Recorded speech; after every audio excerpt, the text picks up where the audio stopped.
আমাদের সমাজে অনেক মানুষ রয়েছে, যে মানুষগুলো নিজেদেরকে অনেক বেশি শিক্ষিত মনে করতে চায় এবং পরিচয় দেয় যে আমরা অনেক বেশি শিক্ষিত। Harvard university, Oxford university, American, Chinese, Japanese, Russian ভালো ভালো ইউনিভার্সিটি থেকে তারা পড়াশোনা করে এসেছে। ভিন্ন ভিন্নভাবে তারা নিজেদেরকে আইডেন্টিফিকেশন করতে চায়, পরিচয় দিতে চায়।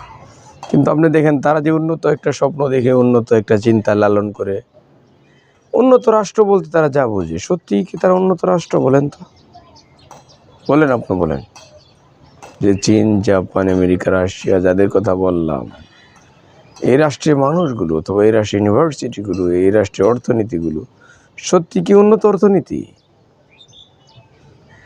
নিশ্চয়ই নয়। ইসলাম যেটাকে উন্নত বলেছে সেটাই উন্নত, সেকেন্ড কোনো অপশন নেই, কোনো অপশন নেই। ইসলাম যেটাকে সভ্যতা বলেছে সেটাই সভ্যতা। ইসলাম যেটাকে অসভ্যতা বলেছে সেটা সভ্যতা নয়। ইসলাম যেটাকে উন্নত রাষ্ট্রের কথা বলেছে সেটাই উন্নত রাষ্ট্র, অন্যথায় সে উন্নত রাষ্ট্র নয়। আপনি বলতেই পারেন, কারণ আপনি একটা আদর্শ ডিজার্ভ করেন, আমরা আরেকটা আদর্শ ডিজার্ভ করি। সকলে আদর্শ এক নয়। আমাদের আদর্শ আল্লাহ তাআলা বলে দিয়েছেন, লাকাদ কানা লাকুম ফি রাসূলিল্লাহি উসওয়াতুন হাসানাহ। রাসূলুল্লাহ সাল্লাল্লাহু আলাইহি ওয়াসাল্লামের জীবন আদর্শ আমাদের জন্য উত্তম আদর্শ।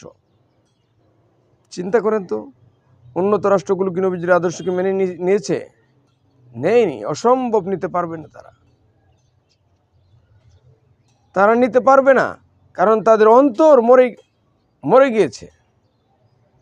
তাদের অন্তর আল্লাহ তাআলাকে চিনে না, তারা আল্লাহ তাআলাকে চিনে না, তারা আল্লাহ তাআলার আসবাব, আল্লাহ তাআলার সৃষ্টিকে চিনে, কিন্তু সৃষ্টিকর্তাকে, আল্লাহ তাআলাকে তারা আইডেন্টিফিকেশন করতে পারেনি। পারলে নিজেদেরকে ভুলে যেত।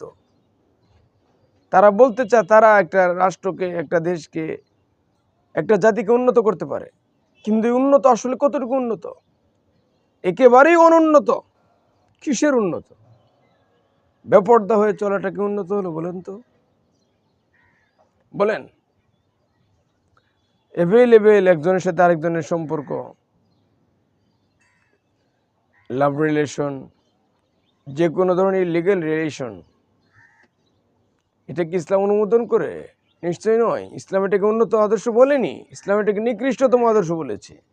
কিন্তু আমাদের কিছু শিক্ষিত জ্ঞান পাপী লোকেরা তারা বলে থাকে যে ওই সমস্ত রাষ্ট্রগুলোই নাকি উন্নত রাষ্ট্র। কিভাবে সম্ভব বলেন তো? কিভাবে সম্ভব যে ইসলামকে অ্যাভয়েড করে, ইসলামকে অবহেলা করে, ওভারটেক করে তারা তাদের জীবন যাপন পরিচালনা করছে, অথচ আপনি সেটাকে উন্নত জীবন যাপন বলছেন? এটা কিভাবে সম্ভব? ইম্পসিবল, সম্ভব নয়।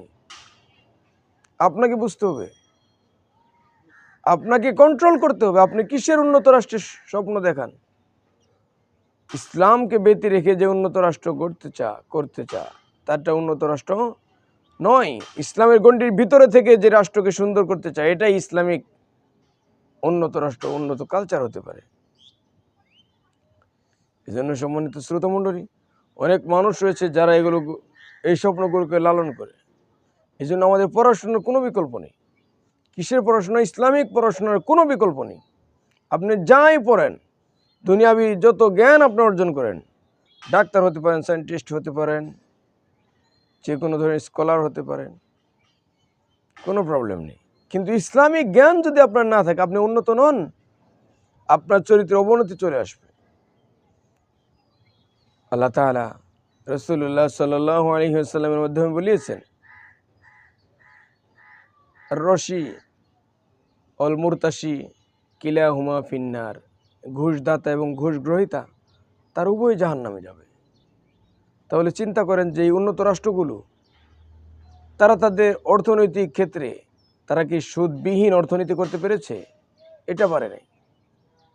তারা তাদের ঘুষ, চুরি, ডাকাতি, ছিনতাই, রাহাজানি, যত ধরনের অন্যায় রয়েছে, বেপর্দা, বেহায়াপনা, নির্লজ্জতা, যত ধরনের পাপ রয়েছে, অন্যায়, ইলিগেল রিলেশনশিপ, তারা যা করেছে এগুলোকে তারা চেঞ্জ করতে পেরেছে?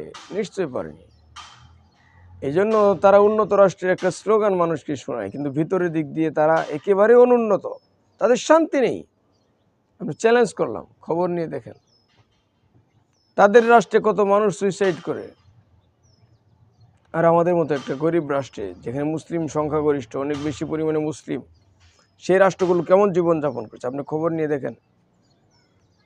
বাহিরে বেশভূষায় অনেক উন্নত দেখাচ্ছে, কিন্তু ভিতরে কি বলেন তো, একেবারেই শেষ। এই জন্য আমাদের মুসলমানদের বুঝতে হবে যে এগুলো উন্নত রাষ্ট্রের নামে একটা স্লোগান মাত্র, কিন্তু ওখানে আপনি উন্নত জীবন যাপন বলতে যে জিনিস সেটা আপনি পাবেন না। ইসলাম যেটাকে উন্নত বলছে সেটা আপনি পাবেন না, ওখানে গিয়ে শুধু আপনার হতাশাটাই বাড়বে। এই জন্য ইসলামিক পরিবেশে, এনভায়রনমেন্টে আপনাকে থাকতে হবে, তাহলে দেখবেন যে আপনার জীবনটা ফলে ফলে আল্লাহ তাআলা সুশোভিত করে দিবেন। তাহলেই আল্লাহ তাআলা ভয় আপনার ভিতরে চলে আসবে।